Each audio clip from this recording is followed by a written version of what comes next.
Thank you so much, everyone, for joining this webinar where I will be sharing with you the simple formula for achieving more without doing more in 90 days or less. My name is Christina Liu, and I am calling in from Breckenridge, Colorado today. I know many of you are in many different parts of the world, so thank you so much for joining. So in this webinar, I will be doing my presentation for about an hour and 15 minutes or so, and I will give you some opportunities to also to ask your questions. So throughout this webinar, please feel free to enter your questions into the Q&A box, and by the end of it, I will go through all of them, and I'll stay for a schedule for an hour and a half, but I'll stay for as long as there are unanswered questions. And if you can't stay for longer to get your question answered, I will, this webinar is recorded, and I will send a recording to everyone who has registered for this webinar. All right. Okay, let's get started. So first of all, who is this webinar for? I really see it as for kind of four groups of people. First of all is any mid-career corporate professionals who feels that there is something holding you back from getting to the next level, or perhaps that someone who is unsure of what's next in their career or in their life. And the second group is any entrepreneurs, especially those who feel that you need to be more successful or have a better business to feel happy and fulfilled. And the third is any business leaders who want to do your job more effectively as a leader, or who want your team to be more high performing. And then finally is any career men or women who feel unsatisfied in any area of your life, whether it be work, health, emotions, and relationships. So those are really the four main areas of life that I see. All right, so hopefully you can identify yourself in one of these categories. And let's see, let's do a quick poll just to see who are all here. And so you'll see a poll on your screen. If you're able to answer that, that would be great. So basically, who are you? Are you an individual contributor in the corporate world? Are you an entrepreneur or own your own business? Or do you lead and manage people in the corporate world? Right, should be relatively easy. So if you're able to see this poll, please give it an answer. I'll keep it open for another 10 seconds. It looks like most people have answered, or is it none of the above? Well, let's see. How do I just raise their hand? If you're more than one, let's just, that's a great question. If you just put in the one that you identify with the most. Okay, yeah, I see a couple of people have said that they're more than one. No problem. So I'll end the poll and I'll share the results. I hope you can all see the results here. So it looks like about 40% of people are an individual contributor in corporate, 40% are an entrepreneur. There's about 10% that lead or manage people in corporate, and there's 10% that's none of the above. So it looks like the majority are either individual contributors in the corporate world or an entrepreneur or own their own business. And there might be a couple that identify in more than one category, and that's totally fine. That's the world that we live in today. We all hold so many different roles, right? So thank you so much for sharing this. All right. All right, so I will stop sharing and then we'll go on to talk about what I'm going to share with you in this webinar over the next hour and a half or so. So what we'll cover is the three misconceptions that a lot of people have about success, achievement, and happiness. And second is why 80% of individuals and teams don't reach their true potential, and how you can, through learning this formula, you can be in the 20%. And finally, the next two are really the crux of this webinar, which is the simple formula, which is the foundation to achieving more without doing more, and then to have true and lasting happiness. So we're not talking about just achievement here, but it's achievement with happiness and fulfillment.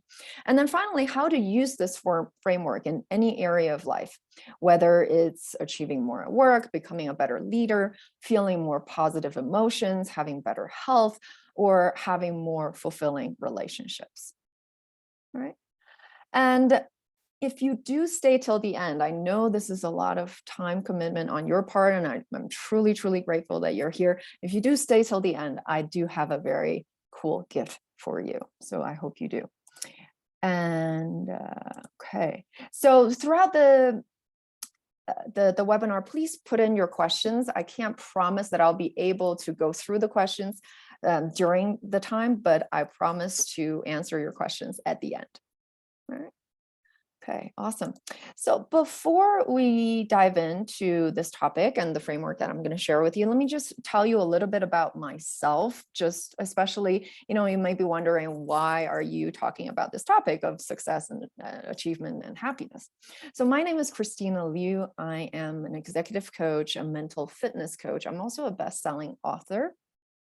And a little bit of my personal background. I was born in China, I moved around from when I was about 10 years old. I lived in about 15 countries. And the most recent one that's for a long time was in Singapore. And right now I'm based in Breckenridge in Colorado. And a lot of the 15 countries that I mentioned here are when I traveled the world for a year and I lived in a city each month.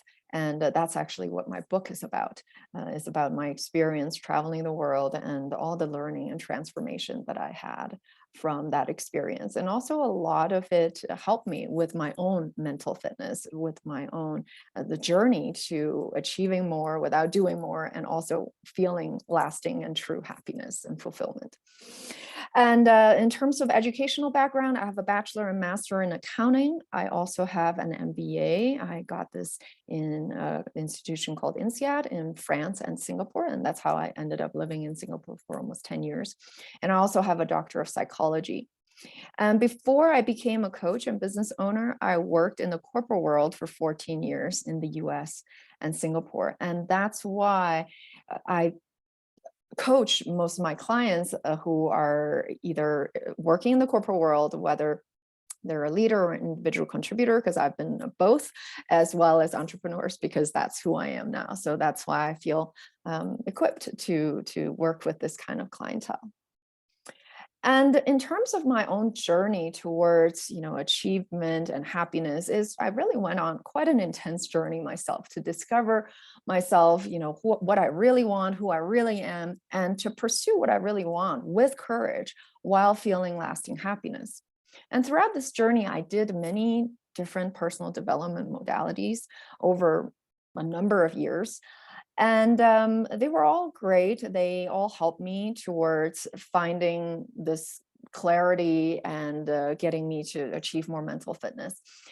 But none of, so, for example, I went to a number of seminars, read over 100 books, even got this doctor of psychology. A lot of it was to help myself until I found this formula that I'm going to share with you, which is what I found to be the simplest and the most effective way to succeed at your highest level. So this is the two things, is really succeeding at your highest level and at the same time feel true and lasting happiness, which I hope that we can all agree that's what we want, right? If you think about, if you achieved a whole lot of accomplishment, but you feel miserable, that's probably not what you want. And I would argue that probably most of us want to achieve a lot because it makes us feel good, right? So that's what we're talking about here, is achievement and success with happiness.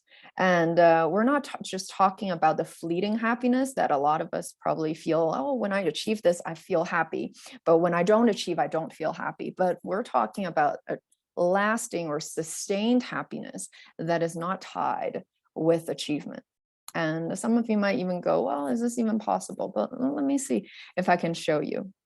And so once I've discovered this, so I've been coaching over the last 5.5 years, and I've worked with over 700 professionals and entrepreneurs such as yourselves, using this framework to help them to elevate all major areas of life. And so that's what I'm passionate about, and that's what I'm sharing with you today.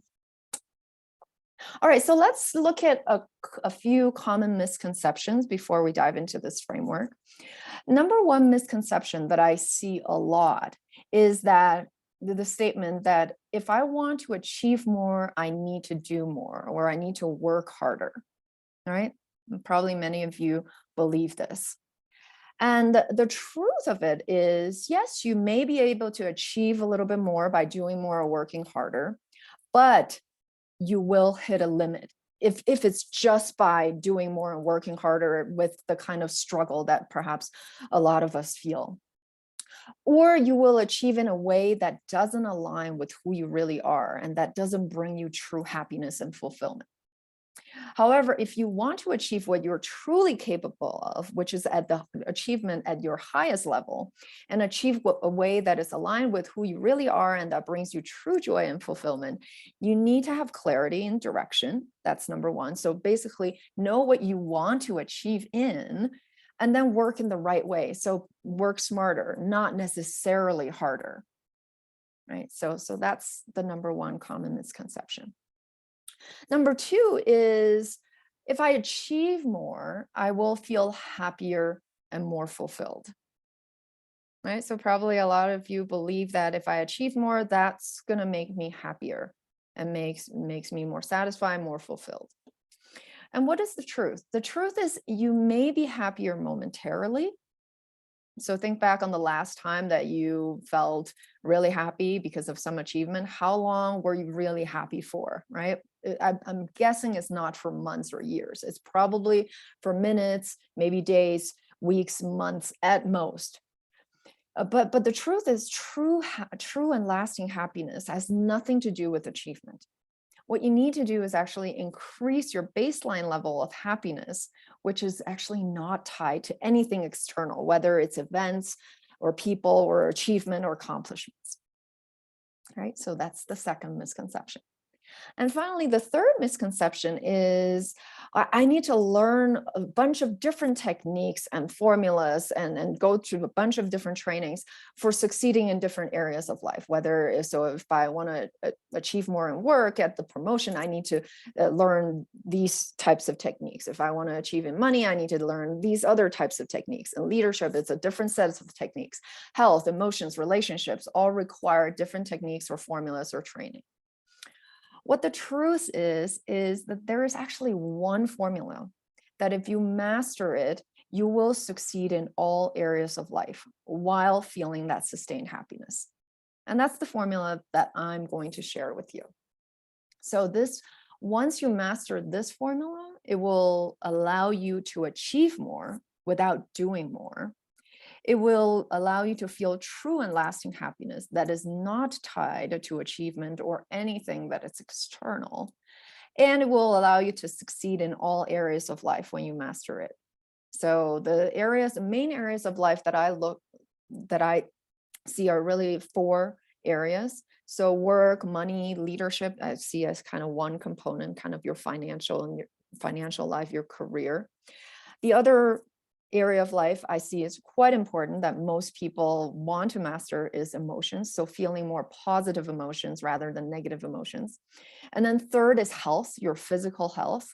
And then fourth is relationships, whether it's relationship with your significant other, with your children, friends, colleagues, family. And I see Dawn has raised her hand. I'm not sure. So feel free to put your question into the Q&A if that's okay. I'm not sure how to bring anyone up to this webinar, but if you put in your question into the Q&A box, I will be able to answer that. All right. Okay, so let's keep going. So this formula that I'm going to share with you is based on quite a number of research areas. One is based on neuroscience. It's also based on positive psychology. It's based on cognitive psychology as well as performance science. So this formula is not just something that someone came up with, but it's really quite science-based. And also the research is based on results from hundreds of CEOs and their executive teams, based on Stanford students, world-class athletes, and over 500,000 participants from over 50 countries, right? So I'm sharing with you this because this is really quite research-based. And this formula was shared, research was summarized in the book Positive Intelligence by Shirzad Chamine. So it's not a formula that I developed. However, I have been using this formula for the last over 3 years. So I was fortunate enough to get trained by Shirzad. He's trained thousands of coaches around the world using this methodology and framework. And I'm still continuing to train with him every week. We get into calls to continue to get more nuances from this framework, from this formula, and discuss how we can support our clients even more. So that's what this formula is about. Let me just quickly take a look at, okay, no worries, that was an accident. Awesome, let's keep going. So what did Shirzad Chamine find in his research with over 500,000 people? What he found was that 80% of individuals and teams do not achieve their true potential. So think about it for a second. 80% of people and teams, so if you're working in teams, so 80% of these teams also do not achieve their true potential. And why is that? Is it because that they're not smart enough, or because they don't work hard enough, or because they don't have enough knowledge, or because they're simply unlucky? Well, the answer is no. Not because of any of those reasons, but because of something called lack of mental fitness. Okay, so think about it for a second. So most people, 80% of people and teams do not achieve their true potential, not because they're not smart enough or don't work hard enough or don't have enough knowledge or are unlucky, but because they have a lack of mental fitness.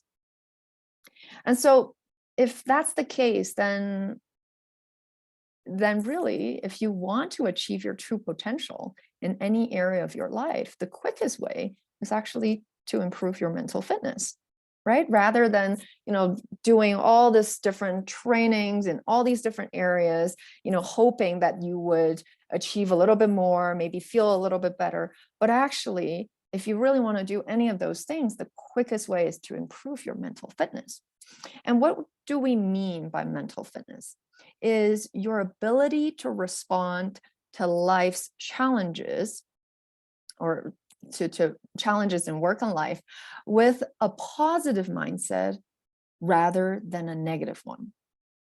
So think about it for a second. If you're able, so whatever challenge you're experiencing right now in your work, in your life, so those 4 areas that I talked about, work, emotions, health, relationships, whatever challenge you're experiencing, if you're able to respond to it with a positive mindset rather than a negative one, then you have a much higher chance of achieving your true potential. So I'm curious, let's do another poll if that's okay. Is which area of life are you most challenged with, or would you like the most improvement in right now? Right? So don't overthink it, right? You might think, oh, well, I want to do better at work and I want to have a better relationship with my spouse.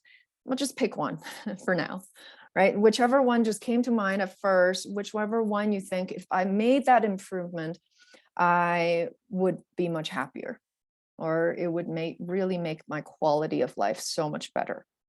And then if you have something else, maybe that's not in one of these 4, I'm curious to know as well. All right.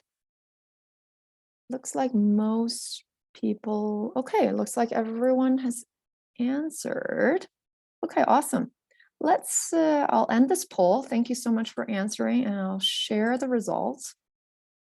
It looks like, wow, most people, the majority, 50% of their challenges or area of improvement that they want is in work or money or leadership. So kind of in this career or money aspect.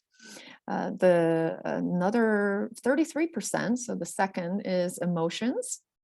And finally, 8% is in relationships and another 8% is in other. It looks like maybe it's not one of these categories, and that's totally fine too.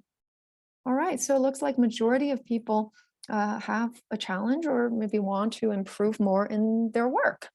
Okay, so that's great to know.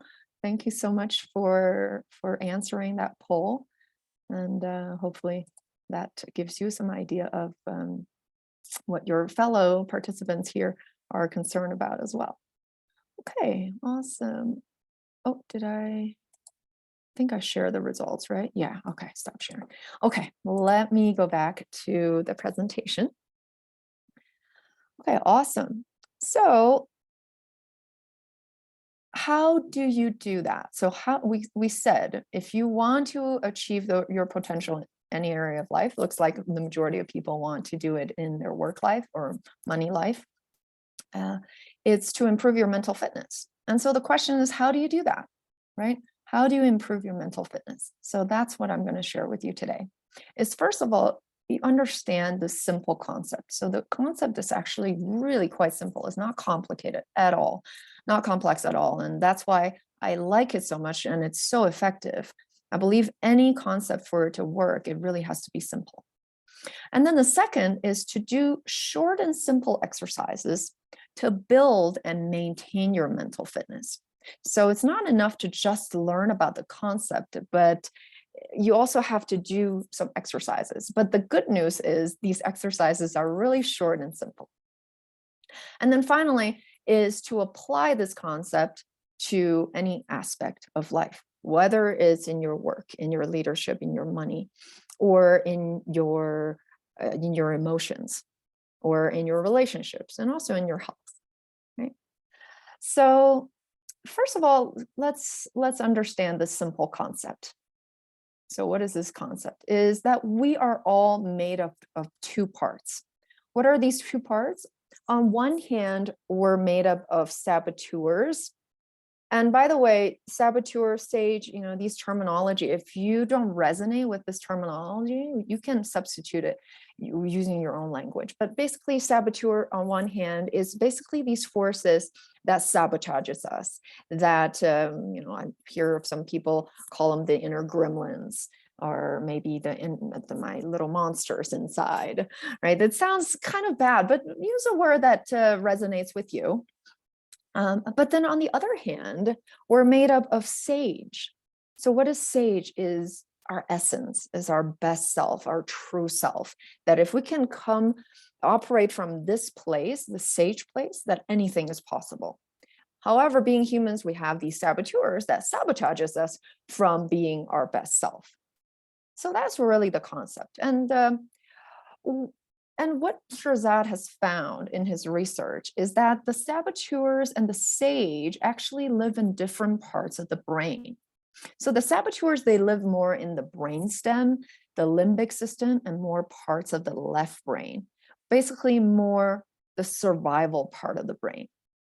Whereas the sage lives more in the middle prefrontal cortex, the empathy circuitry, and more parts of the right brain.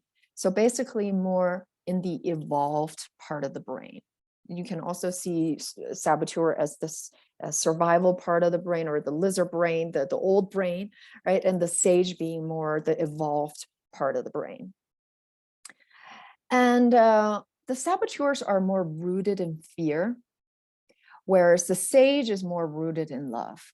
So these are really the two primary forces that I see in life, is fear and love, right? So saboteurs motivate you through fear and through negative emotions, mainly based in fear, but other negative emotions such as stress, anger, guilt, shame, insecurity, overwhelm, self-doubt, anything that feels unpleasant, that is a negative emotion, is rooted comes from the saboteur and rooted in fear. Whereas the sage is rooted in love and motivates you through positive emotions, such as what empathy, curiosity, creativity, passion and purpose, gratitude, right? Belief, trust, right? So anything that feels positive, and even peace and calm, or feels neutral, at least, is comes from the sage. It's rooted in love. So these are really the two parts of us. And so if you come from a place of saboteurs, the saboteurs might be able to generate some success, but definitely not happiness. However, if you want to generate your highest success and sustained happiness, then you really have to come from a place of sage. So what else did Shirzad find in his research is that, so what is the reason that most people do not achieve their true potential? Well, it's because they're more driven by their saboteurs than their sage. So think about it for a second. So more driven by their saboteurs. So basically, most people are more driven by fear than driven by love. Right? So that is why most people do not achieve their true potential. So if you want to achieve your potential in any of these main areas of life, whether it's work, emotions, health, relationships, the quickest way is by improving your mental fitness. Okay. And you might ask the question, well, how do I know if I already have good mental fitness? Right? Well, one way is perhaps you can just think about, okay, am I driven mostly by fear, or am I driven mostly by love? That's one way. Or another way to think about it is, do I experience mostly negative emotions throughout my day and week? Or do I experience more positive emotions? That's one way. But really, if you want to do it in a scientific way, is by measuring something called the PQ, or positive intelligence quotient. So many of you might know IQ, which stands for intellectual intelligence quotient, or might know EQ, which is emotional intelligence quotient. So this is PQ, which is positive intelligence quotient. And what it measures is basically your positive emotions to negative emotions. And so it's really the relative strength of your sage versus saboteurs. So how do you measure this? So there's actually a PQ score, and I'm going to show you how you can get your PQ score. The PQ score that you want to shoot for is 75, and it's on a scale of 0 to 100. And when you get to 75, what it means is basically that you have a 3-to-1 sage to saboteur ratio. So another way of seeing it is 3-to-1 positive versus negative emotion, because we said positive emotions come from the sage and negative emotions come from saboteur. So if you have 100 emotions throughout your day, if you're feeling 100 emotions throughout your day, if at least 75 of them are positive and 25 are negative, that means you have a score of 75. And why do you want to shoot for that score? Is because negative emotions impacts us more. So you can't just have a 1-to-1 ratio, so half positive and half negative, because if you're having that, that means the negative emotions are overtaking you much more. However, if you can have a 3-to-1 ratio of positive and negative, that means the negative is having 3 times the amount of positive to go against it, kind of, right? So that means you're able to achieve your true potential. So that's what in Shirzad Shamin's research he found, is that 80% of people score below 75. So basically they have less than a 3-to-1 positive to negative ratio in their emotions, which is why they do not reach their true potential in major areas of life. But the good news is, I'm sharing with you this simple formula, is that you can be in the 20%, so that you can get to a PQ score of over 75, right? Hopefully that's something that we all want here. And how do you find out your PQ score? It's actually quite simple. It's a 2-minute test, literally. And you can find it at this place, assessment.positiveintelligence.com/PQ/overview. I know that might be quite long, so let me also put it into the chat box. Hopefully you can see it. And I don't know where my cursor just went. Just bear with me for a second. There we go. Don't know why I'm not able to.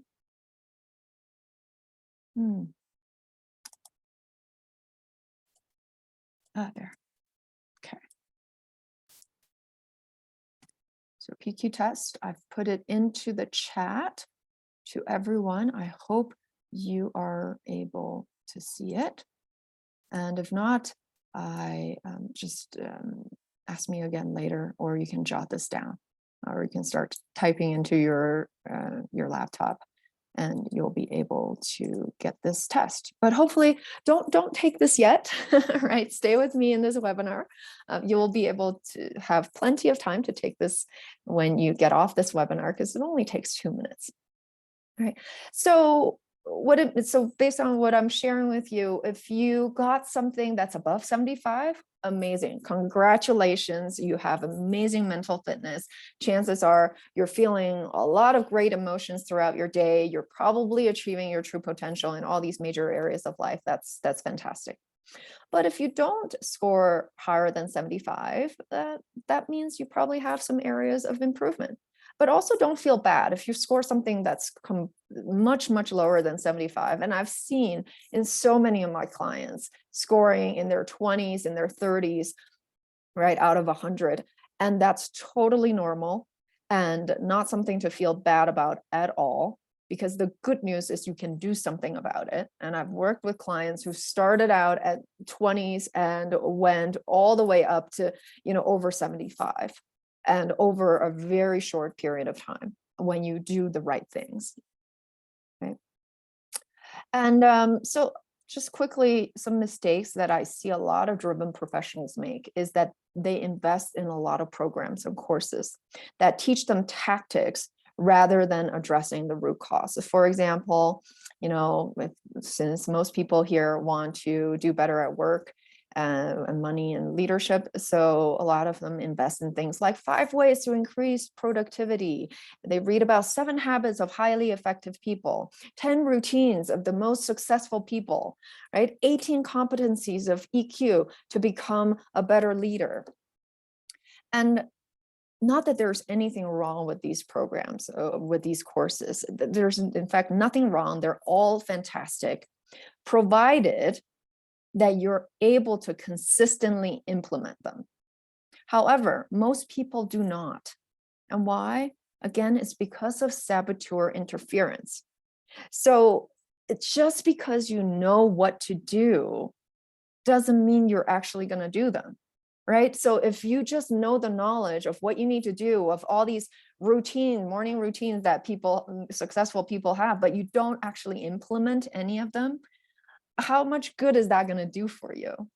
And why do you not implement them?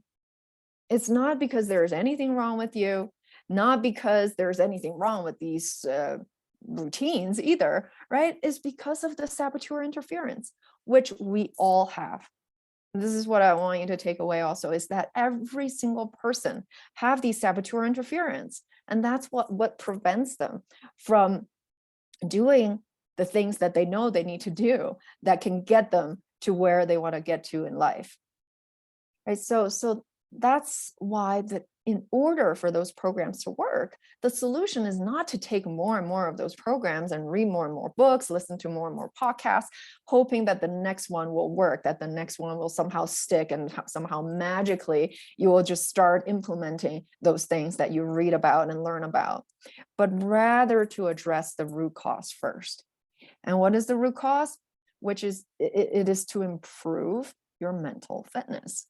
So basically what we're talking about here is to recognize your saboteurs, to reduce their power. And then the next step is to strengthen your sage and let that part take over. Because when your sage is in charge, that is when anything is possible. That is when you can live up to your truest and highest potential in any area of life, whether it's work and money and leadership, or whether it's your health, or whether it's your emotions, and whether it's your relationships. All right, so we've talked a lot about the general theory or the general framework. Hopefully you do find it quite simple, right? It's just sage and saboteurs. And the saboteurs sabotage you from where you want to go and who you want to be, and the sage is your true self. So now let's take a closer look at the saboteurs, because we can all see that they can be quite destructive. They can stop us from who we really want to be and what we really want to achieve. So there are 10 common saboteurs that Shirzad Chamine has discovered in his research. There is one master saboteur and 9 accomplice saboteurs. All right, so let's take a look at the master saboteur first.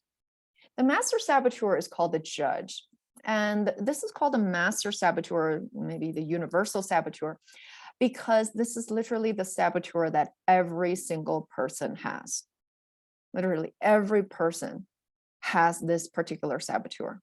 And this saboteur judges 3 things. It judges yourself, it judges others, it also judges circumstances and situations. So I think the judging self and others is probably self-explanatory, but let me still give some examples. So judging self is anytime you say you're no good, shame on me. When you ask the question, what's wrong with me? Oh, thinking I'm not smart enough, I'm not experienced enough, I'm not young enough, I'm not thin enough, I'm not tall enough. Anytime you have any kinds of statements like that, that's the judge being very active, judging yourself. Judging others is basically saying these kinds of statements about other people. How can he be so stupid? How can she be so inconsiderate?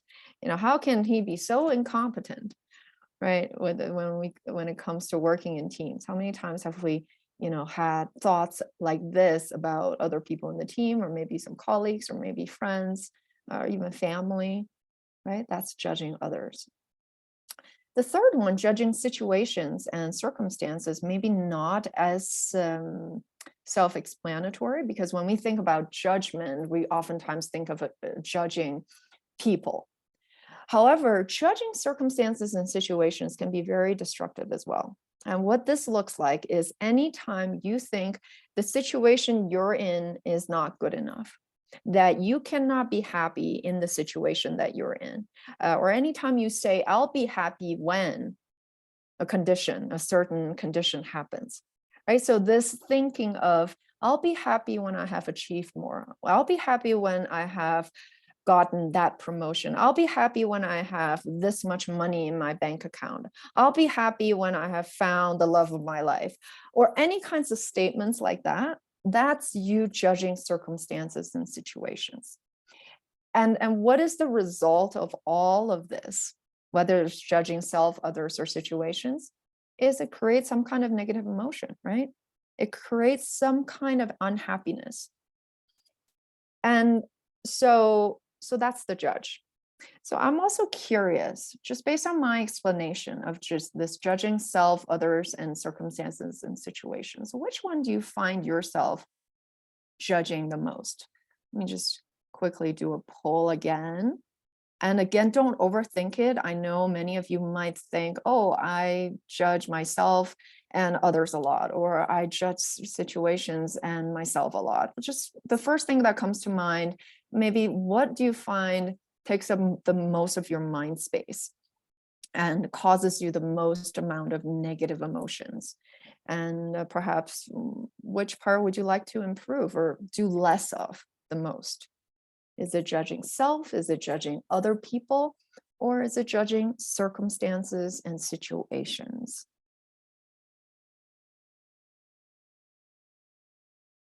Okay. All right. Looks like most people have answered. Maybe let me just a couple more people. So let me just give you 20 more seconds.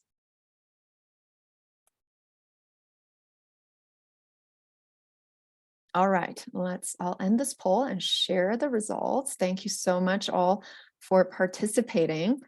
So here's what we see in this group is actually the majority of people, 50%, are judging circumstances and situations the most, right? So basing your happiness on some kind of external event, on some kind of a situation, that's very common, right? I used to do this all the time, right? That I'll be happy when this happens, when that happens. And I'll share a little bit more about some other saboteurs and you can connect it even more. And then 33% feel like they judge others the most, and 17% feels like they judge themselves the most. Okay, awesome. Thank you so much for that participation. This is such useful information, and thank you. I'll stop sharing and get back to the presentation. So that's the judge, the master saboteur. Like I said, every single person has this. Let me just say a little bit about why do we have this saboteur.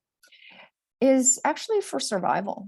I mentioned the saboteurs live in the survival part of the brain. And if you think about it, humans lived or evolved through millions of years. And for the majority part of that time frame, I would argue 99%, if not more, of that time frame, we lived in very dangerous environments. The kind of good environment that we live in today is really very recent. I mean, how long ago? I mean, not too long ago, did we still not really have enough food to eat in the majority part of the world, right? I mean, so if you think about it, maybe not in our lifetimes, but throughout human history, we lived in dangerous environments where there wasn't enough food, where there could be danger coming at us at all times, and therefore we needed to judge things very quickly. We needed to judge situations very quickly, judge self and others. You know, is this person trustworthy? Is this situation trustworthy? Oh, there are some sounds in the bushes. Is that a tiger that could be coming at us? You know, so things like that, it required us to make judgments very quickly. And that is why every single person has this judge within us, because we needed to judge these situations quickly purely for survival purposes. So that's why this part of the brain is still passed on to generations and generations. It's not something we're going to get rid of anytime soon. So we basically have to live with it. But the good news is we also have that evolved part of the brain, right? The sage part of the brain. And so we can actually do something about the quick judgments that we do that was evolved through millions of years. So that's just a little bit of history of why we have this.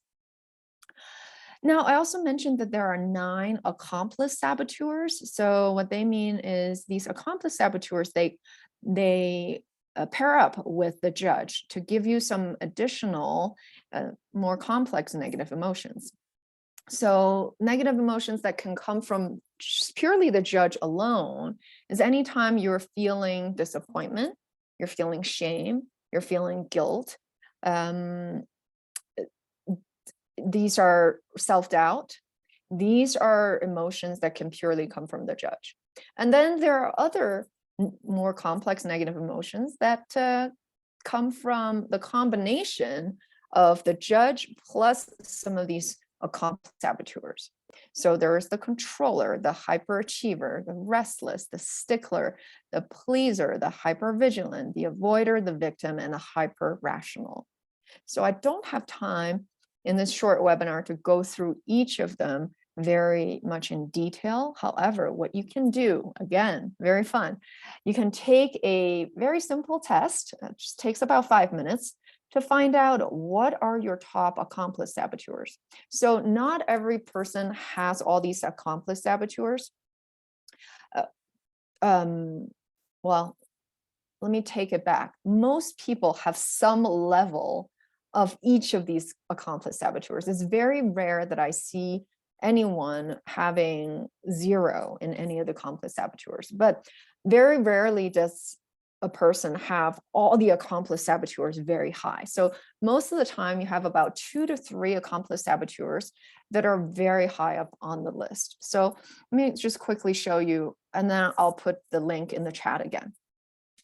So this is what it looks like when you take the test, the saboteur assessment, is you'll get the list of the 9 accomplice saboteurs in a ranking, right? So it looks like, Sarah in this case, this is just a sample test result.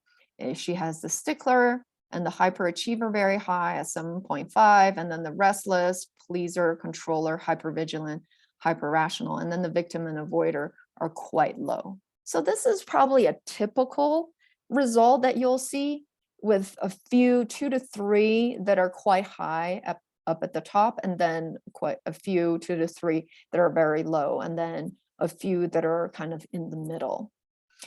And so if, again, once you take the test, if you're seeing results such as, if none of your saboteurs are scoring above a 5, then I would say congratulations. Your saboteurs, yes, you have some, but they're really not that strong. Whereas on the opposite end, if you have 3, 4, 5 saboteurs that are all extremely high, maybe even close to a 10, that's okay too. Don't feel bad. I've seen, again, many clients who, when they first started doing this work, they score at a 10 with 4 saboteurs, all scoring at a 10. And over time, they get reduced significantly with the right kind of work that I'm going to share with you. Well, and you're already on your path to reducing your saboteurs, because now you are aware of them, right? Now you've put some names to some common patterns of behaviors, of emotions that you have seen. So maybe let me give you a couple examples of these accomplice saboteurs so you can connect a little bit with them. I think actually, Sarah's results here are quite good, quite typical. Let me start with the hyperachiever, because I'm guessing, this is just my guess, is that we probably have quite a few people in the audience that have a hyperachiever saboteur. This is a saboteur that says, anytime I'm achieving, I'm happy. If I'm not achieving, I'm unhappy. So basically, your happiness and satisfaction is completely tied to your achievements. And what is the problem with that? Well, being an achiever, that's a great thing, right? The problem is only the hyper that's in front of it, is that if you can only be happy when you're achieving, well, that's not really setting yourself up for success, because can anyone achieve all the time? Can anyone win all the time? It's not possible, right? There are things that you're going to do that you're just not going to be that successful at, right? You might fail. And so for someone with a hyperachiever saboteur, that is when they can get extremely unhappy. They even tie their self-worth a lot of times to whether or not they achieve. And so that's what the saboteur looks like. And when you take this result, by the way, in the next screen, you get some explanation for each of these saboteurs. So you can definitely read about them in much more detail. So my explanation here is just very rough, kind of the high level explanation. Another one that I'll share with you actually is one of my top saboteurs is this stickler saboteur. Is when I first started doing this work, that was my number one saboteur, which is someone who needs to be a perfectionist, who has very high standards for self and others. So anytime I'm perfect and other people are doing everything perfectly, situation and circumstances are all perfect, then I can be happy. If anything is out of place, if I'm not so perfect and my surroundings, environments are not so perfect, then I'm unhappy. Again, not setting yourself up for success, right? Because what are the chances that everything and everyone is perfect all the time? Very low, right? So you can kind of see what these saboteurs are. And let me pick another one, perhaps, that I believe actually all these saboteurs, everyone has a little bit of. Another one that a lot of people have is actually this one that Sarah scored the lowest in, is this avoider saboteur. This is that saboteur that avoids two things mainly: difficult situations and difficult tasks. Difficult situations meaning conflicts. So avoiders, the thing that they want to avoid the most is any kind of conflict or confrontation. So they definitely want to stay away. But the other thing is also difficult tasks. So anytime you find yourself procrastinating on something, chances are it's that avoider saboteur that's being active. right? If you say, oh, I'll do that tomorrow, right? Yeah, I don't really need to do this, right? It's fine, right? Because it's difficult. But even though you know it's actually good for you, but you just don't do it because, well, it's the avoider saboteur. Right, so that's just a couple of explanations of a few of them. But really quickly, restless saboteur, this is the saboteur that bounces from one to another, always be interested in many different ideas, goes from one to another. Pleaser, I think that's pretty self-explanatory, pleasing other people, oftentimes at the expense of self. Controller, someone who wants to control the situation all the time, doesn't have a hard time when it comes to work, have a hard time delegating or listening to other people's ideas. Hypervigilant, this is someone who always thinks of the worst case scenario, who has a very difficult time taking risks because they're so afraid something bad is going to happen. Hyper-rational is using rationality or logic to explain everything. And victim, and finally, is someone who, it's kind of the typical phrase is, oh, poor me, oh, how come this happens to me? Right. So these are some of the top saboteurs, or these accomplice saboteurs. But let me say one thing about the saboteurs is, actually, let me leave it till the end. So, okay, let me, first of all, before I do that, let me put the saboteur assessment in the chat so you have it, right? So you can go and take that assessment when you're done with this webinar. And feel free to share your results with me. A question that some of you might ask is actually, are negative emotions good for you? Right? Could they be good for you? Right? Because sometimes we may think, well, it's because negative emotions actually, motivate me. They drive me. Well, so I'm going to also ask you a question. Is pain good for you? So when you put your hand on a hot stove, is pain good for you? Well, I would argue it's actually really good for you, right? Because it alerts you, whoa, something is wrong. Let me remove my hand. Because if you didn't feel the pain, you would leave your hand there and you might be burned down to your bones, right? So same thing with negative emotions.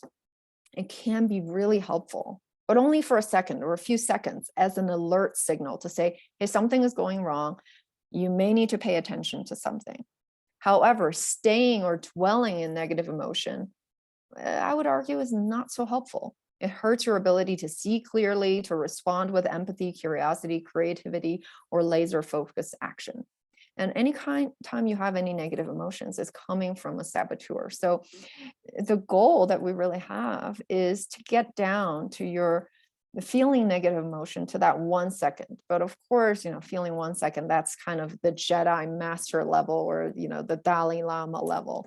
But the majority of people, we want to reduce the time that we spend in negative emotions, because when we're feeling negative emotions, we can't come from our stage. We can use the positive emotions to drive us. So that's what I want to say about the usefulness of these negative emotions. All right, so we've talked enough about saboteurs. Let's look at the flip side, which is the sage. This is, saboteurs, by the way, that saboteur assessment is something that is the most enlightening for the most people. They just find it so interesting. Even for myself, when I first looked at my saboteurs, and first of all, just to put some words into kind of common patterns that I saw in myself in emotions and behaviors, that was so enlightening. It's such an aha moment and quite life-changing, frankly. All right, because sometimes if we don't put words on something, we don't know. And if we don't know something, if we don't know an enemy, then there's nothing we can do about it. But once we know, then we can do something about it. And the other is also, it made me feel quite empowered to know that these unhelpful behaviors and emotions that I saw in myself, they were just coming from saboteurs. And so, in fact, they're actually, I can, through work, reduce their power. So hopefully you also feel that way. And I'm going to share with you more about what you can do about them. But the first step is to know that they exist. And second step is to know that you can do something about them to reduce their power and shift more to the sage. So let's talk more about the sage. What is the sage? The sage is your true self, your powerful self, your essence. Again, feel free to substitute it with other words that you resonate with more, whether it's your inner god or inner goddess, right? Whatever terminology that you like, use that, but just understand what it represents. We talked about it lives in the region of brain that's associated with positive emotion, with peace and calm, with clear-headed focus, with creativity, with big picture. And the sage has 5 powers, and these powers are called empathize, explore, innovate, navigate, and activate. And again, we have limited time in this webinar. I don't have time to talk about every single power in detail, and also lastly is the sage operates from the sage perspective. So since we have limited time, let me just talk about the sage perspective a little bit, because I think this can be quite useful. The sage perspective is that every outcome or circumstance can be turned into a gift and opportunity. So again, every outcome or circumstance can be turned into a gift and opportunity. So basically, anytime you experience a challenge or something that you don't like, it can actually be turned into a gift and opportunity. I'm sure all of you, if you think back on a situation in the past when it first happened, you thought, oh my gosh, this is the worst thing that could have ever happened. You probably felt a lot of emotion. You got upset, you were sad, you were maybe angry. But perhaps a few months later, or a few years later, or maybe even decades later, you look back and you say, wow, that's actually a really good thing that happened, because if that didn't happen, I wouldn't have done all these other things. Maybe I wouldn't have met these people, and my life would have been completely different. So I'm actually quite thankful that that thing happened. I'm sure every single person can think of a situation like that. So that's what the sage perspective is. But also the important thing is the sage perspective is not just being able to see it years and decades later, but to be able to see it in the moment. Imagine if a challenge happened to you, and instead of feeling the negative emotions, whether it's sadness or hatred or anger or stress, you actually thought, wow, this could be a gift, an opportunity. Let me see what I can do with this gift, with this opportunity, right? Imagine how different life could be, how different your emotions would be. So that's the sage perspective. So let me quickly tell a story, the stallion story, because everyone loves this story. And so this is a fable from China. And so it's about a farmer and his son and a stallion. So there used to be a farmer that lived in a village in China with his son, and they have a stallion.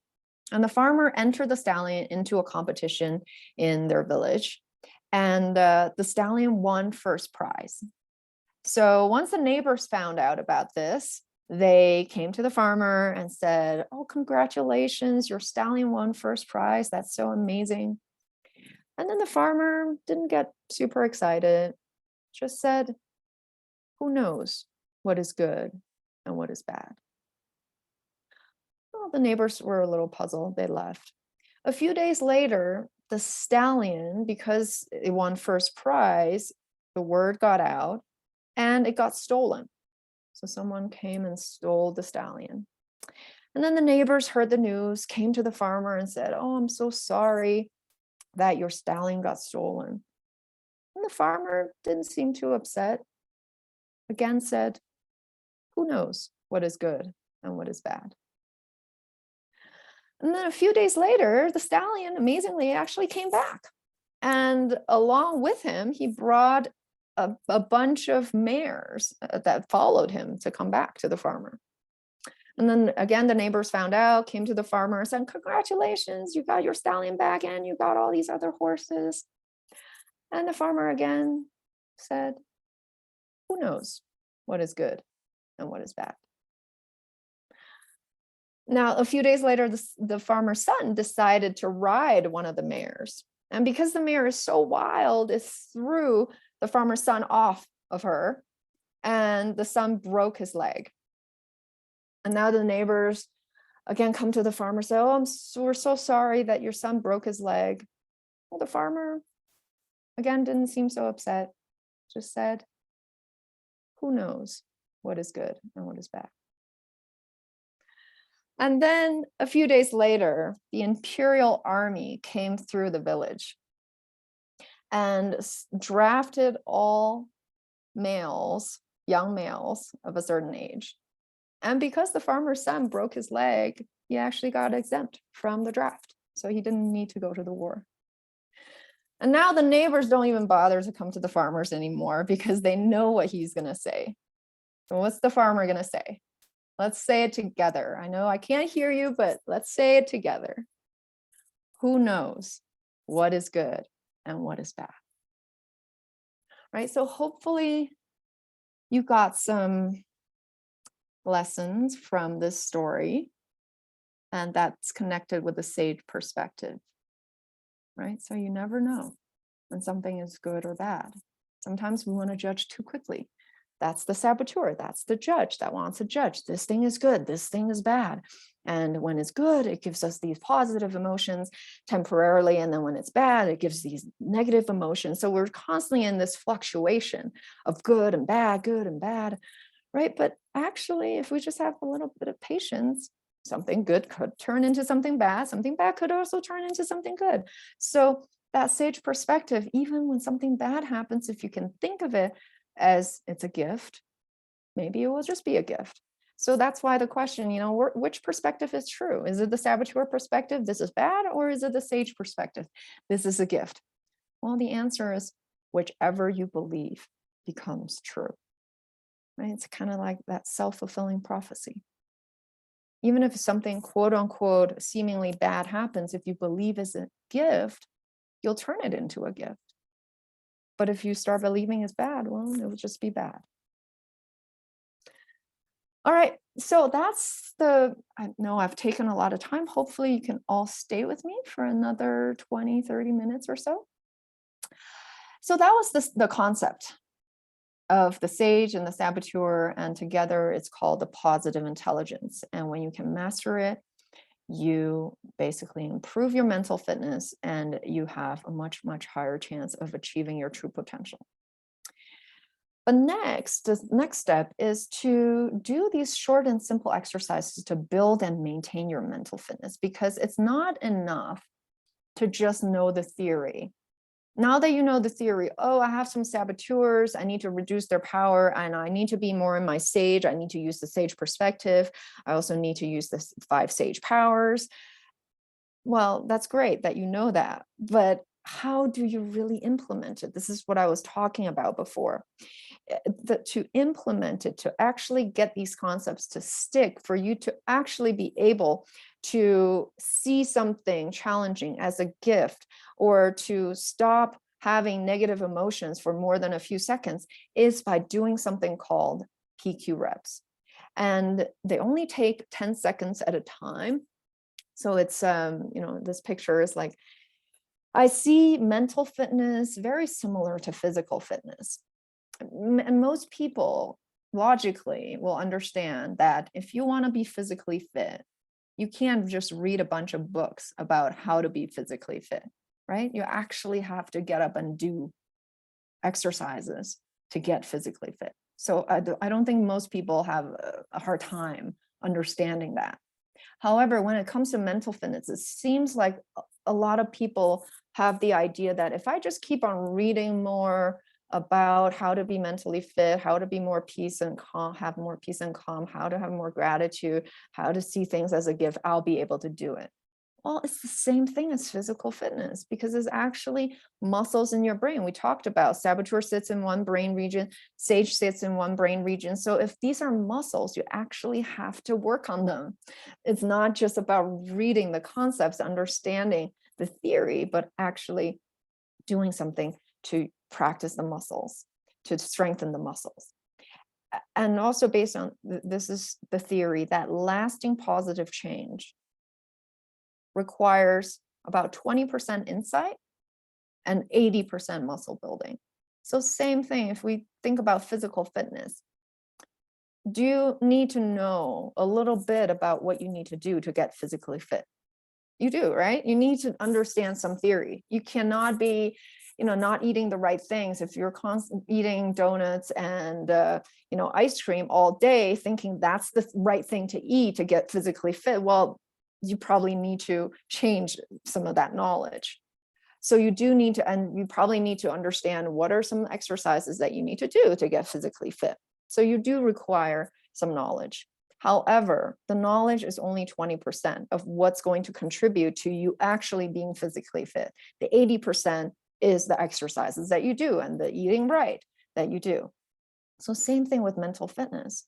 So right now what we're doing is giving you that 20% insight, giving you that 20% of knowledge that is required to become more mentally fit. And then the rest of the 80% is building the muscle. Right? And that's what these 10-second PQ reps are for. And again, the mistakes that I see people make is that they keep investing in more programs, read more books, believing that the more that they know, the more they will get what they want, whether it's be successful, be happy, be healthier, better relationships. However, having more knowledge doesn't get what you want. Tony Robbins, there is a common saying that knowledge is power, but actually Tony Robbins said, it's not that knowledge is power. It's knowledge when it is applied is power. And so you can't just keep learning more information, gaining more knowledge. You have to find a way to apply that knowledge. And that's what these PQ reps are for, to build the mental muscle that will turn your insights into real power and to turn what you really want into reality. Because if you just keep learning more and more knowledge, it's just going to be at the knowledge level. Is that 20% insight? The more you learn, it's not going to make the 20% pie any bigger, right? You have to work on the rest of the 80% that is muscle building. So now enough said. Let's do some together because that's how you're going to experience what these PQ reps are like. Okay, so because we're running a little short on time, let's just do about 2 to 3 minutes just to give you an idea of what these PQ reps are for. So if you're in a place where you can be comfortably seated, if you're not driving, then let's do them together. If you're driving, of course, be safe. And I'm going to have my eyes closed and you can close your eyes as well.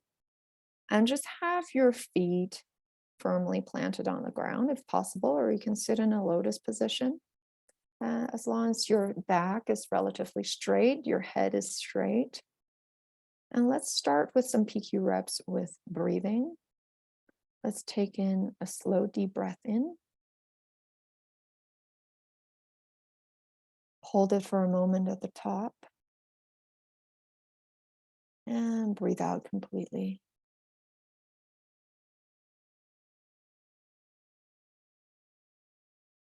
Let's take one more deep, slow breath in through the belly,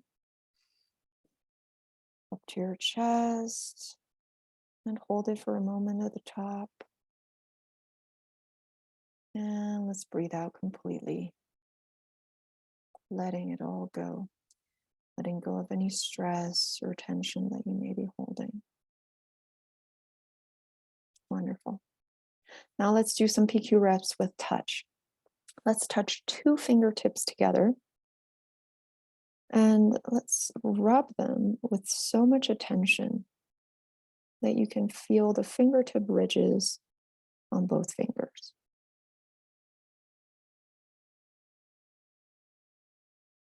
Wonderful. Now let's rub both hands together, so all the fingers and both palms together, and rub them with so much attention that you can feel all the sensations.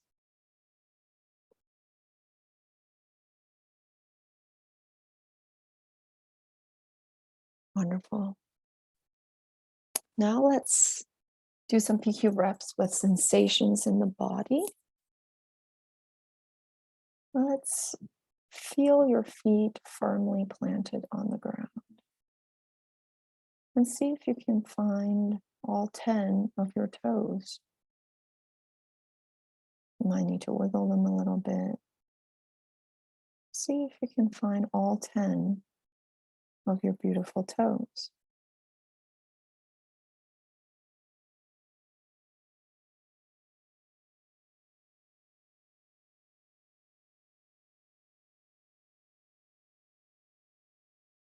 Wonderful.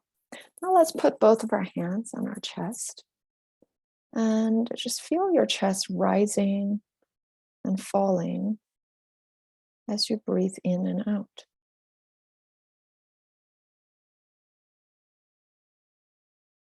Perhaps also feel what other parts of your body are moving a little bit as you're breathing in and out.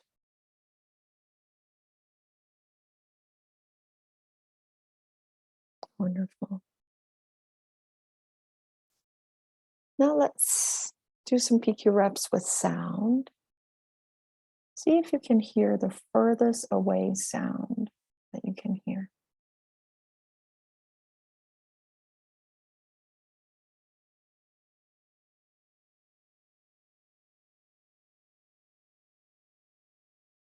Now see if you can hear the closest sound that you can hear. And perhaps it's the sound of your own breathing. Wonderful. And now I would love for you to, if you have your eyes closed, to gently and slowly open your eyes and just find something that is around you that you can look at, whether it's an object or something outside. And just take a look at that object with so much attention that you can see all the details, see all the colors and shapes, perhaps how the light is reflecting on it. Just really pay attention to the detail of that object, perhaps even with a little bit of awe of how beautiful and fascinating this thing is. All right.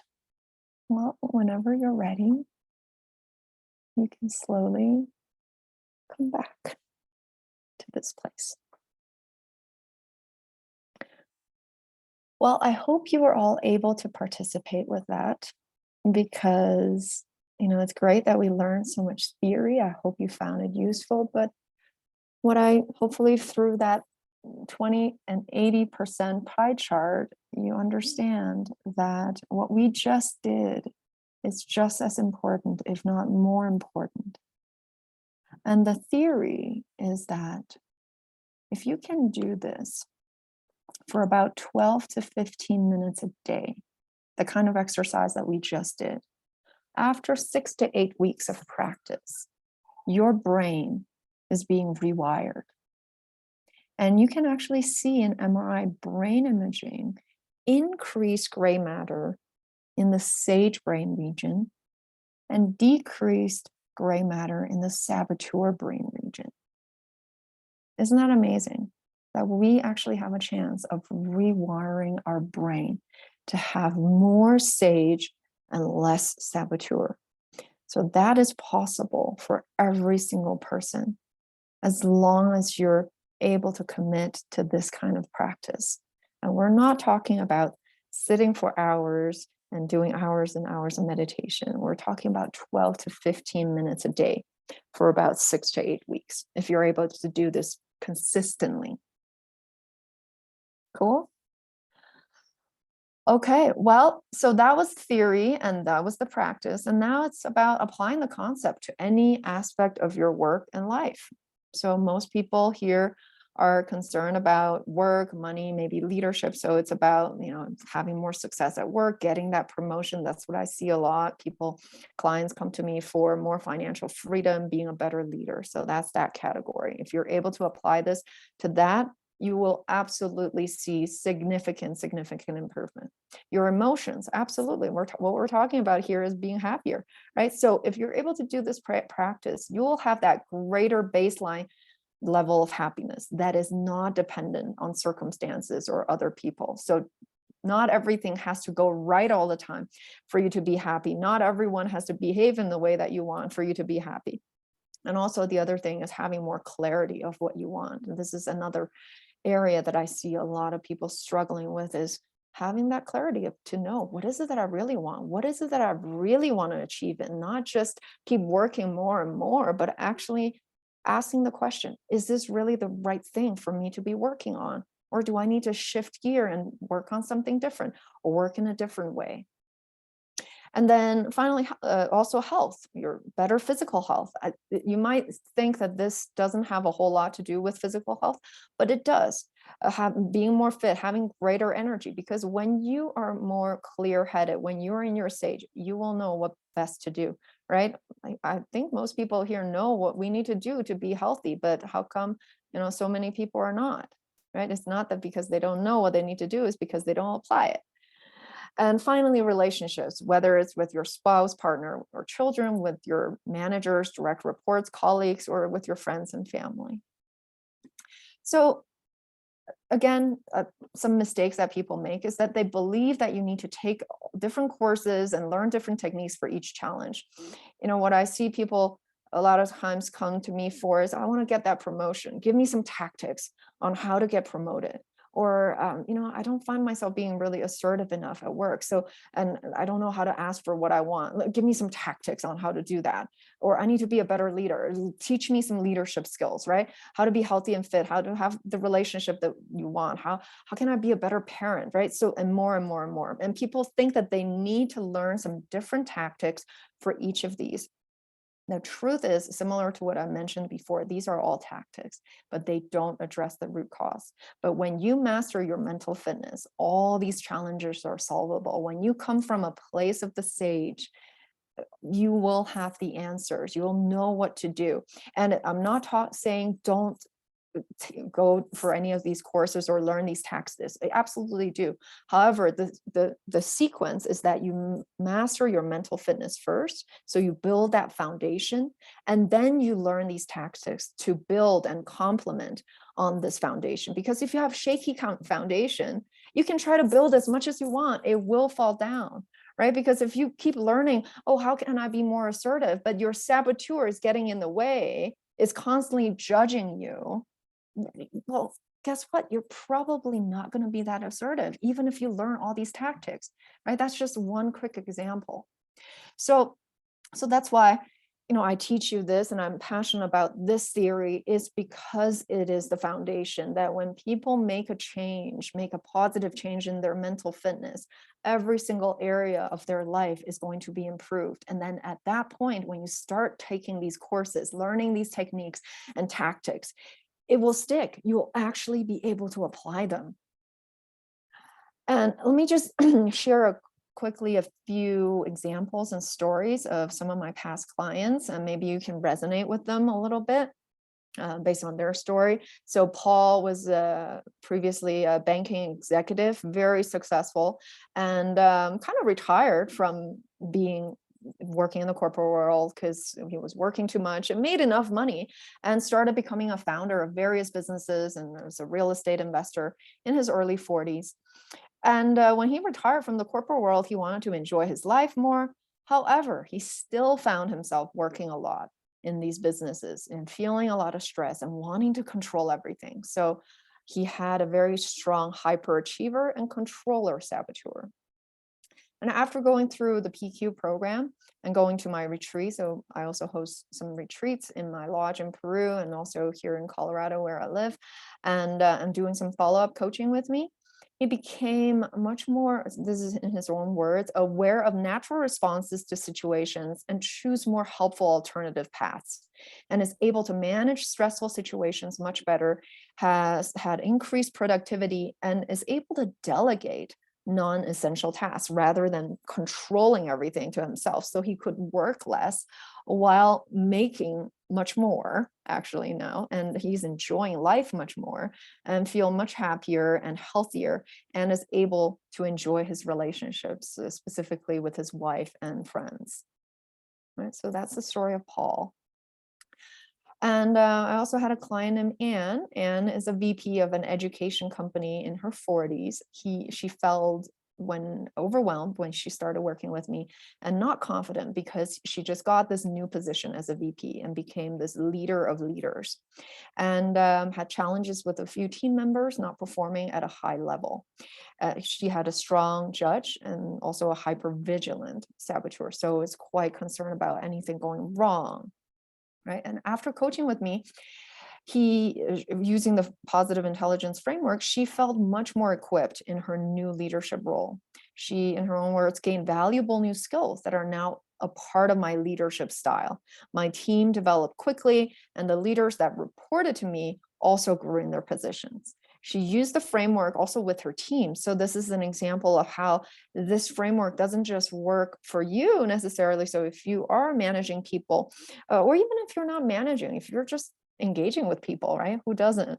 You can use it with the people that you work with. She used it with her team, and each of them thanked her independently of how valuable this work was.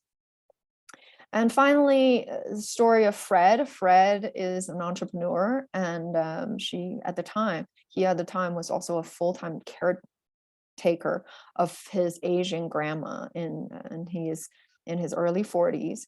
He felt persistent stress, anxiety, and overwhelm, and a lot of self-doubt about launching his business, and didn't feel confident to go out on dates. So he was single at the time. Had a strong judge, and especially also pleaser saboteur. That's why he felt the need to take care of his grandma full time, even though he had other family members. And it was really a 24/7 job, and also a hypervigilant saboteur. And after going through the PQ program and my coaching, he said he felt like a new person. His life up-leveled completely, and these are in his own words. He was able to recognize which saboteur is being active when he feels negative feelings, and is able to reduce their power in the moment. And so finally, he was able to move his grandma into a beautiful memory care facility because she has dementia that has great care. So he was able to let go of that controller, of that pleaser. And he met a lovely girlfriend. They've been dating for over a year now, just moved in with her, and has much more time to focus on his business now, much happier. And he feels like he's living his best life. So these are just some examples of how real life people are able to use this framework and completely up level their lives in different areas, whether it is in their emotions, in their feelings, or in their work, in how they are as a leader, right, in their relationships, and also in their health. All right, so now my question is, how would you like to improve your PQ? Right, so you have some options. You can enroll on the Positive Intelligence website and do it on your own. So this is just www.positiveintelligence.com, and you can see when you scroll down into programs, you can enroll, and you can enroll for $9.95 today. And what you get with this program is 7 weekly videos that's hosted by Shirzad Chamine himself to learn about the PQ framework. And so this is giving you that 20% of insights. And then also you get the flagship PQ app that looks something like this on your phone, and you can do the daily PQ rep practice. That's the 80% muscle building that we're talking about. However, how many times have you tried to do a program on your own and halfway you dropped out? That's just normal. That's human nature. That's probably your saboteurs being active and not allowing you to stick through it. And you're not alone. Most people have this problem when they do something on their own. However, what we found through research is is that if you can join a group and get weekly support and coaching while you're doing this program, you can increase your chances of success by 500 times. Okay, so really quite fascinating. So if you really want to ensure your chances of success, of chances of sticking with this program and significantly elevating your mental fitness, so you can improve all areas of life, join a group and get support and coaching. And so that's what I'm offering you here is I have a 12-week program, a 90-day program, basically to master your mental fitness. So you get everything that you get from the online PQ program. And in addition, you get 2 group coaching calls per week during the 7-week program. And then you get 1 group coaching call per week for another 5 weeks. So a total of 12 weeks. You get to be part of a community with like-minded people. And you get additional videos and tools from me to complement this framework because, as I mentioned, I have done a lot of these personal development programs, and I do use other theories and tools to complement it, even though I use this framework as the foundation. And then you also get 3 one-on-one coaching calls with me to deep dive into your personal goals. And then also you can redo this program at any time, because if you're feeling like, oh, this time I didn't catch everything, you can join another program of mine in the future and next time I run the program. So that's what you'll get if you'd like to join my 12-week program. And my gift to you for joining this webinar is I'm giving you 60 minutes of coaching and strategy call with me. So 30 minutes, I'll give you a coaching session on a topic that you choose so that you can experience my coaching, and 30 minutes to discuss and answer any questions that you have, whether this program is right for you. And this is a $450 value that I'm giving to you for joining this webinar. And my promise to you is when you join this call, this strategy and coaching call, there is no obligation whatsoever to choose the program if you don't believe it is absolutely right for you. And I'm only taking calls for this week and next week. And the program starts on Monday, August 21st. And I keep the groups really small and only run them about once every 2 to 3 months. So once seats fill up, I won't be taking any more clients for that month. So, at the time that you book the call, I might not even have space for you for this time. So really, it's my gift for you for joining this webinar to book this call. So, and if you book a call with me, you also get a free copy of the chapters 1 to 8 of the Positive Intelligence book by Shurdat Shamim. And you also get a free PDF copy of my book, The Inside Out Journey. So here is the link to book the call. It's basically a Calendly link. So calendly.com/Christina-Liu/60 minutes. And I'm going to again put this link in the chat so you have it. And if you'd like to book this call, I would highly welcome you to book it. So let's see, we're already exactly at 30 minutes past, but like I mentioned, I will stay for as long as there are people here to answer any questions. So I don't see any questions in Q&A, but I do have some pre-prepared kind of frequently asked questions that I'm just going to do here for anyone who would like to stay. I see there are quite a few people who are still here, so thank you so much. I know we are running over time, but if you have a few more minutes, you can stay and listen to these questions. And also throughout this time, think about what other questions you have, right? So this is where I wanted to start talking about it, but I realized I have a Q&A at the end, so I'm going to mention it here. So the saboteurs, a lot of people might have this question, well, they seem like they're all bad. Is there anything good about them? So the answer is the saboteurs are absolutely not all bad, because remember, we said the negative emotions, if you allow them only to stick around for a few seconds, it's actually really useful, right? And they send us a signal that something may need attention. And saboteurs are there to protect us. Their main function is to make sure that we survive, but not whether we're happy or realize our true potential. So if you purely just want to survive, by all means, use the saboteurs, let the saboteurs lead your life. And that's what most people do, right? 80% of people do that because they're mainly concerned about survival. However, if your goal is to be happy and to realize your true potential in all the major areas of life, then perhaps you might want to rethink about, do you want saboteurs to lead your life, or do you want to switch to the sage? And also, the other thing that the saboteurs do is they take your greatest strengths to an extreme to make it counterproductive or cause negative emotions. So we don't want to hate the saboteurs, but rather we want to accept them, realize that they serve a function, and take the useful information they give us to serve us. And what do I mean here by taking your greatest strengths to an extreme? Let's take an example of the hyperachiever, just because I think a lot of people can relate to this. Hyperachiever, if you take away the word hyper, you're an achiever. I believe that's a great thing. So achievers, they have the strength. What are their strengths? They're very goal oriented. They're driven. They are hardworking. They get things done. When they set a goal, they actually go and achieve it.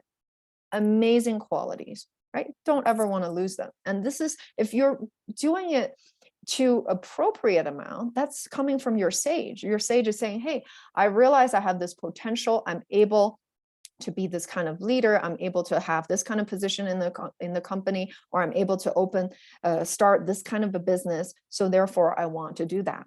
Fantastic. And then you work hard towards it. Amazing. But what does the hyperachiever do?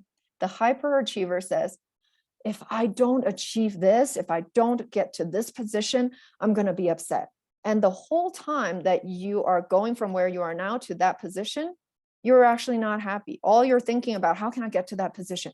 And you're upset the entire time, or you're stressed out, you're anxious, you're overwhelmed, just so you're able to get to this position. You see how that is counterproductive. Versus if you're just an achiever and you let your sage take over, you're saying, I know I have the potential to get to this position, and I'm going to do this with clear-headed focus. I'm going to have passion. I'm going to have motivation. I'm going to seek all the resources of what I need to do. And I'm going to have a lot of joy, and I'm going to have a lot of fun as I'm trying to achieve this next position. See how that's completely different, right? So that's why I say your saboteurs take your greatest strength to an extreme so that it becomes counterproductive. So I would also say, once you take the saboteur assessment, ask yourself, what is the strength underneath this saboteur, and how can I use it? Not to an extreme, but to an appropriate amount so that it can serve me. And that's also something that we work on together in my coaching program, in our weekly calls, is to be able to take what you're learning about your saboteurs, about the concepts, into your real life. Because remember, the application of the knowledge of the concepts is the most important thing. If you don't apply, nothing is actually going to change. Everything that you learn today is going to be just kind of interesting information. You might even tell your friends and colleagues and family about it, and that's great. But I think what we really want is to have some real change in our lives, right? All right. Another question that some people may ask is, I already have a meditation practice. Isn't PQ similar to that, the PQ reps that we did? And absolutely, yeah, they're quite similar. Meditation is actually a type of PQ rep, and meditation is doing the 80% muscle building. But however, what I see is a lot of people, when they get into meditation, they do it without the 20% insights. So they don't have the knowledge of the saboteurs and the sage and what they are, how to reduce their power. But once you learn the theory of saboteur and sage, of this positive intelligence theory, and then you do your meditation, the outcome will be so much more powerful. And that's what I've found in my own practice. Before I learned this theory over 3 years ago, almost 4 years ago, I went on a 10-day silent Vipassana meditation retreat, and I learned how to meditate. And guess what? I couldn't stick with it. I yeah, I had all the intention of, it was like meditating an hour in the morning, an hour at night. Well, first of all, I mean, that time is a little daunting, right? But I had the full intention of doing it. And once I got home, 2 days later, I couldn't. Well, because one, I didn't understand the theory. Two, it was just a little bit too much, too daunting, and I couldn't stick with it. But using this theory of doing the PQ reps, it's 12 to 15 minutes a day, and it's broken up throughout the day. So you don't have to do it all in one sitting. You can do 5 minutes in the morning, maybe 2 minutes, during your break time in the morning, 2 minutes after lunch, another 5 minutes before you go to bed. You can break it up throughout the day. So it's so much more accessible. And so that's what I want to say. If you already do some meditation, and I would say absolutely keep going. And at the same time, learn more about this theory so that you can do the meditation with the knowledge of this theory. It just makes it so much more powerful, so much more applicable to your real life. All right, and then another question is positive intelligence or PQ similar to emotional intelligence or EQ? They're correlated. So based on research, this is from Daniel Goleman, some of you might have heard of him, is what he found, I'm not going to read this, what he found was that he did research on leadership. And what he found was, what is one thing that sets apart great leaders from just mediocre ones? And he found is actually EQ, emotional intelligence. So those leaders with high emotional intelligence became great leaders. However, when you want to master your EQ or emotional intelligence, there are 18 competencies. Does that sound a little daunting? 18 competencies. And based on what we found, most companies, when they try to implement this, they failed because there was just too many. People couldn't master them. However, based on our research, what we found is that when you can increase your PQ or your positive intelligence, all 18 competencies in the EQ get improved. So again, PQ is the foundation. Is the foundation of high EQ and great leadership. Right? So that's how PQ and EQ are related. So work on your PQ. Once your PQ is improved, is mastered, your EQ will automatically improve. And if your goal is to become a great leader, that will improve. If your goal is to become great at your relationships, just to simply do a little better at work, have your business thriving a little bit more, PQ will help, right? And finally, some of you might ask, well, I see I can just join that program, PQ program, on the Positive Intelligence website. Can I just do it on my own? Yeah, absolutely you can. And that's why, that link is there.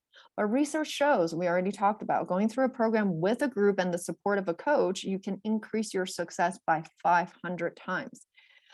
But if I still haven't convinced you to book a call with me, again, I mentioned that call is, you have no obligation to join this program. Come on the call, have a little coaching with me, discuss whether this program is right for you. And if it's not right for you, it was purely my gift to you. If it is right for you, I would love to see you in my program. But if I still haven't convinced you to do the program with me or book the call with me, use this link to join, and you'll get $200 off from the price on the Positive Intelligence website. And this is my gift for you for joining this webinar. Because I believe the worst thing you can do after this webinar is not to take any action. Because that's probably just your avoider saboteur saying, well, I can do it another time. Right? So again, this is, I think I've already put it into the chat, so you already have it. So yeah, go to this link at calendly.com/Christina-Liu/60min and book your call with me, and I would love to see you. And let's see, do we have any more questions from the audience? So I try to answer some of the most frequently asked questions that I see, but if there are other questions, I would love to hear from you.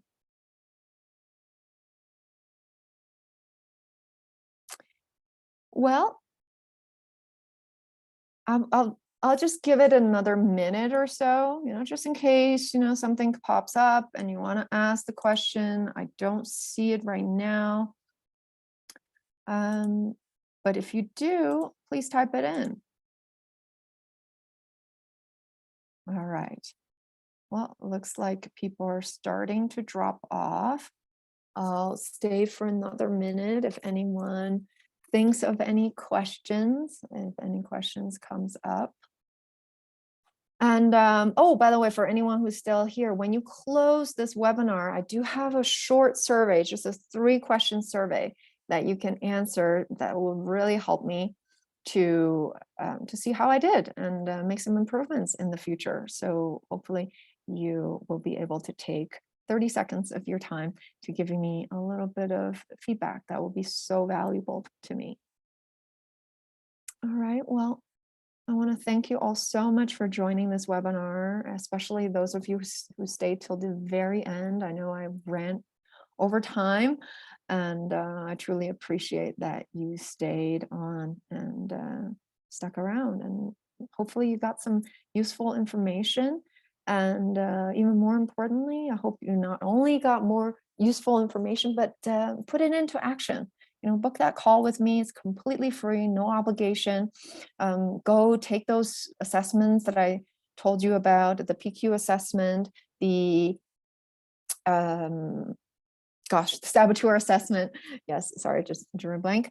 And get those results. And once you get the results, maybe that's when you can say, hey, do I need to book a call with Christina? Maybe you scored an 85 on your PQ score and you had, all your saboteurs as lower than 5. And at that point, you may say, oh, you know what? I'm actually doing really well. I don't really need a whole lot of help anymore. And that's fine. If that's a conscious decision you're making, based on what you see in yourself, I absolutely support that. But if you got a score, that's less than 75 and you have a few saboteurs that are pretty high, then maybe there is just an opportunity for you to book that call with me and see if this program is right for you. Because once you elevate your PQ, guess what? Your whole life is going to get up leveled, just like Fred said. It truly will. And I'm not just saying it because I'm trying to sell anything here, but because of my own experience, with over 700 people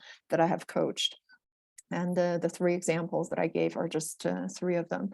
But if you ask any of them that has used this framework, they'll tell you similar things. So that's why, please do take a look at these assessments and book a call with me. All right, I really look forward to hopefully talking to many of you. All right, well, if I don't see any more questions, I will say goodbye. I'll end the webinar here and wish you a lovely rest of the day or rest of the evening, depending on where you're dialing in from. And thank you so much. Have a great one. Bye-bye.